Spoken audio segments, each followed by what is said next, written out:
కాసేపట్లో AP cabinet సమావేశమవుతుంది. ముఖ్యమంత్రి జగన్ అధ్యక్షతన జరిగే ఈ సమావేశంలో పలు కీలక నిర్ణయాలు తీసుకోనున్నారు. తొలుత 14న మంత్రివర్గ సమావేశం నిర్వహించాలని భావించిన కొన్ని కారణాలతో ఇవాల్టికి మార్చారు. ఉదయం 11 గంటలకు సచివాలయంలోని బ్లాక్ 1లో మంత్రివర్గం సమావేశమవుతుంది. మిచౌంగ్ తుఫాన్, పంట నష్టం, ప్రభుత్వం చేపట్టిన సహాయ పునరావాస కార్యక్రమాలపై చర్చిస్తారు. జనవరి 1 నుంచి 3,000 రూపాయలకు పెన్షన్ పెంపు, వైఎస్ఆర్ చేయూత, వైఎస్ఆర్ ఆసరా పథకాలకు నిధుల విడుదల సహా పలు కీలక అంశాలపై చర్చ జరిగే అవకాశం కనిపిస్తోంది. గ్రామాల్లో ఇంటింటికి కుళాయి ఏర్పాటు పనులను కాంట్రాక్టర్లకు ఇచ్చే బదులు ఆయా గ్రామాల్లో పొదుపు సంఘాలకే ఆ వర్క్స్ ఇవ్వాలనే ప్రతిపాదనకు ఆమోదం తెలిపే ఛాన్స్ ఉంది. ఆరోగ్యశ్రీ కింద 25 లక్షల కవరేజ్ పై కేబినెట్ నిర్ణయాన్ని ఆమోదించే అవకాశం ఉంది.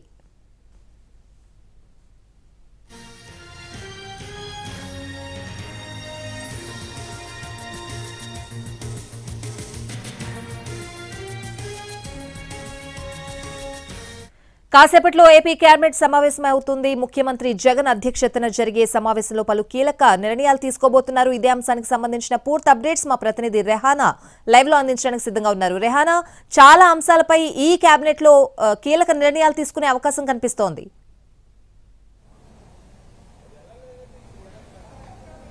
మరి కాసేపట్లోనే ఆంధ్రప్రదేశ్ కేబినెట్ సమావేశం ప్రారంభం కానుంది. ముఖ్యమంత్రి జగన్ అధ్యక్షతన సచివాలయంలోని బ్లాక్ 1లో ఈ సమావేశం జరుగుతుంది.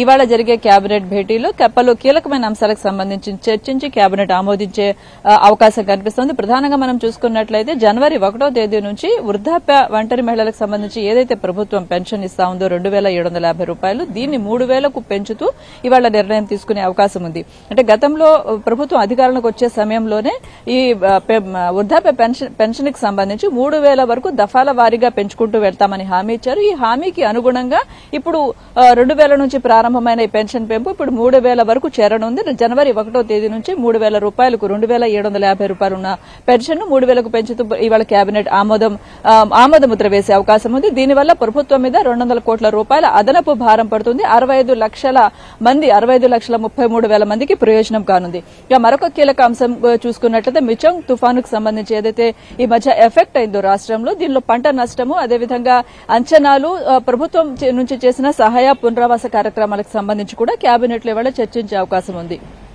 మరొక అంశం చూసుకున్నట్లయితే మరొక కీలకమైన నిర్ణయాన్ని కూడా ఇవాళ కేబినెట్ తీసుకుని గ్రామాల్లో ఇంటింటికి కుళాయికి సంబంధించిన కాంట్రాక్ట్ పనులను ఇప్పటి వరకు కాంట్రాక్టులు వేస్తా ఉన్నారు. వీటిని గ్రామాల్లో ఉన్న పొదుపు డ్వాక్రా మహిళా సంఘాలకు ఇవ్వాలనే నిర్ణయం మీద ఇవాళ కేబినెట్ ఆమోదించే అవకాశం కనిపిస్తా ఉంది. దీన్ని గ్రామ జల సంఘంగా పిలవనున్నారు.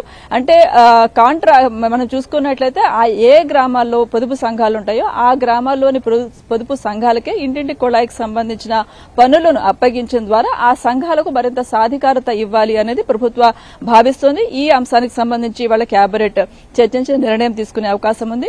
దీంతో పాటు జనవరి నెలలో సంబంధించి చూసుకున్నట్లయితే ఆసరా పథకం, అదేవిధంగా రైతు భరోసాకు సంబంధించిన పథకాలు కూడా జరగనున్నాయి. ఈ వీటికి సంబంధించి కూడా వాళ్ళ కేబినెట్ చర్చించే అవకాశం ఉంది. ఇక మరొక కీలక అంశం చూసుకున్నట్లయితే ఆరోగ్యశ్రీ, ఏవైతే ఇప్పుడు ఆరోగ్యశ్రీ కింద ప్రభుత్వం వైపు నుంచి షెల్టర్ లేదంటే భరోసా లభిస్తా ఉందో ఈ ఆరోగ్యశ్రీ కవరేజ్ ను 25 లక్షల రూపాయలకు పెంపుకు సంబంధించి కూడా ఇవాళ కేబినెట్ నిర్ణయం తీసుకునే అవకాశం కనిపిస్తా ఉంది. అంటే 25 లక్షల వరకు కూడా ప్రభుత్వం ఎవరికైనా అనారోగ్య సమస్యలు కనుక వచ్చినట్లయితే ఈ ఆరోగ్యశ్రీ కవర్ కింద 25 లక్షల వరకు వెళ్లనుంది. దీంతో పాటు పలు ఇతర అంశాలు కూడా ఇవాళ కేబినెట్ ముందుకు చర్చకు వచ్చే అవకాశం ఉంది. ఇక మరొక వైపు మనం చూసుకున్నట్లయితే రాజకీయంగా కేబినెట్ ఎజెండా అయిన తర్వాత బహుశా ఏవైతే ఇవాళ రేపు మనం చూసుకున్నామో 11 అసెంబ్లీ సెగ్మెంట్ కి సంబంధించి కీలకమైన మార్పులు చేర్పులు జరిగాయి. మంత్రులకు స్థానచలనం జరిగింది.